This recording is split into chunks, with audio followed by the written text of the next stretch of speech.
Is Emma Frost the most important mutant on the Quiet Council? Is she the one holding the entire nation on her back? Well, let's hop into the pages of Immortal X-Men issue number 4 and find out the answers to these and similar questions, shall we? Alrighty then, so for those of you wondering where this issue takes place in the greater X-Men pantheon, it actually takes place before, during, and after the events of the Hellfire Gala, so if you haven't read that book yet, you should probably do so and then circle back to this one in case you don't want stuff spoiled. Now, keeping with the major theme of Immortal X-Men, each issue of this brand new series focuses on a different member of the Quiet Council, and this time the focus is all on Emma Frost, the White Queen, who, I don't think I'm overstating things. If you've been following all the X-Men books, Emma has basically become the most important and most influential mutant on the entire island ever since Xavier and Magneto got ousted for their dirty dealings. How is Emma dealing with all this incredible pressure? Not well, actually. In fact, we discover at night when she sleeps, she does so in her diamond form, which is actually kind of an eloquent metaphor when we stop and consider that pressure creates diamonds, and Emma's skin is literally all diamonds, and she's under incredible pressure right now. She's also sleeping alone right now, as you might have noticed, because her and Scott are in the outs right now after Cyclops, in the pages of the main X-Men book, decided to out the secrets of mutant resurrection to the rest of the world. Scott obviously had a good reason to do these things, but Emma is understandably pissed off that this is all going to steal focus from the second annual Hellfire Gala, which is supposed to be a big victory lap for mutant kind, and especially for what has essentially been the Emma era of Krakoa. Oh, sure, they have a council, but it's clear that she's the most powerful and influential one making all the big decisions these days. Gillen also does a fun little bit of meta-commentary saying that this second annual Hellfire Gala was probably always going to be a disappointment compared to the first one because the mutants didn't have a big announcement like, oh yeah, we colonized Mars. From there, we smash cut to Emma Frost in her fancy ball gown all covered in blood. How did that happen? Well, for that, we flash back to the party, or flash forward, I guess, from where we are now. You'll remember if you read the special Hellfire Gala issue, Emma basically spent the whole night running around trying to put out a ton of fires and never actually enjoying the party herself. As she leaves, though, she ends up getting accosted by a very prominent ambassador, one who desperately wants to get his hands on mutant-style resurrection for him and his people, saying, why should humanity only settle for the mutant miracle drugs that extend human life by 5 years when now they know the ability to live forever is on the table? Of course, it's not as simple as all that. Emma states, as we the reader already know, mutant resurrection is for mutants only. That's the way it was designed, though maybe that was the reason it was designed that way to begin with, and perhaps it could work for humans, they just never bothered to try it. And I mean, really, why should they have to? As Emma states, mutants died in the millions because of Sentinels and other similar anti-mutant attacks. Emma might be one of the nicer, more upstanding leaders on Krakoa these days, but that still doesn't mean she doesn't have her own deeply held ideals, and one of those is, why should I care about keeping your children safe when I'm still desperately trying to resurrect a bunch of mine? Oh yeah, there's the old Hellfire White Queen right there. The ambassador leaves empty-handed, but Emma is given a rather interesting proposal to bring towards the rest of the council. Essentially it is, what if they just allowed a couple humans to be resurrected? You know, captains of industry, presidents, the ultra-rich, celebrities. You know, well-connected people who could help sway the common man, and in doing so help the mutants of Krakoa win their PR war. Obviously, Nightcrawler and the old-time X-Men members of the council think that's an absolutely gross, morally reprehensible idea, where people like Sinister and Sebastian Shaw think it's a totally awesome idea. We'll clone some rich fogies' brand new bodies, and then we'll put kill switches in their brains. Now, speaking of Sinister, it's here where this book actually picks up on the big revelation from the end of X-Men 12. That is, Cyclops Scott Summers realized that Dr. Stasis, one of Orchis' brand new mutant-hating evil mad scientists, just so happened to be another Mr. Sinister clone. Well, actually, he claims to be the real human Nathaniel Essex. Either way, the question is raised before the rest of the council, can they actually trust Sinister anymore? Here's the thing, Sinister himself is genuinely surprised by this turn of events, and instead of joking or even trying to deny the allegations, instead he just opts to run, and honestly this makes a lot of sense. If you've been reading this book, you'll know that Sinister has been cloning Moira McTaggart in an attempt to try and recreate her Groundhog Day style mutant powers. It's because of that Sinister was actually allowed some brief glimpses into the future, but he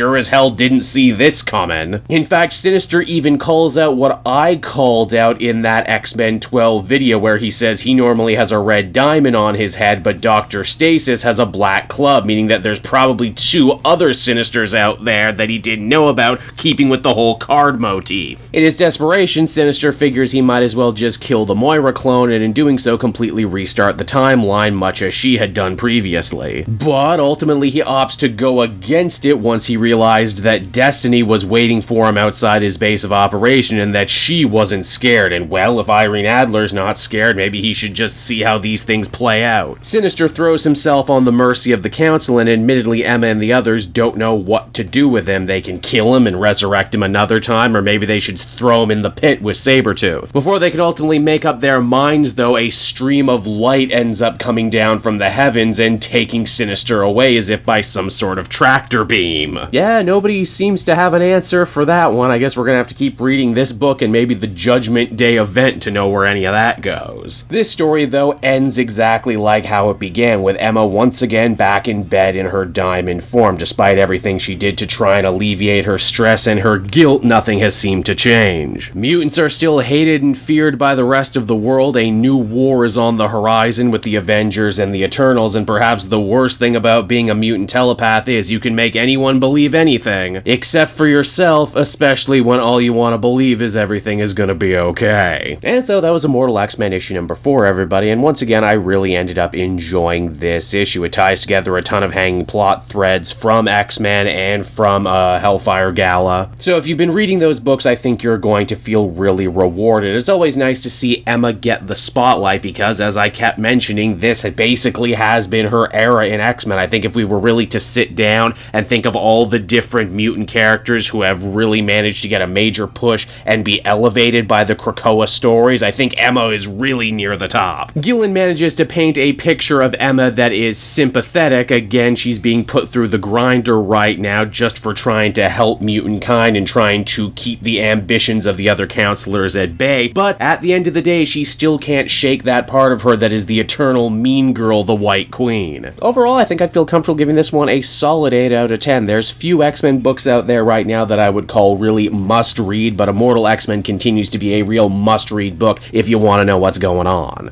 Hey there everyone, it's your old pal Cave Jewel, and if you're seeing me right now, that means you watched to the end of the video, which I am very appreciative of. It really helps drive engagement and retention and all that other good YouTube stuff. So does liking and commenting. Wink wink. If you like my content too, you should check out my Patreon page. We just redid all the tiers, so there's a ton of great rewards. You can become a patron for as little as $1 a month, and well, it would just really help me out. It's never expected, but always appreciated. So until next time everyone, I've been Cape Joel, and I will see you next time. Bye-bye.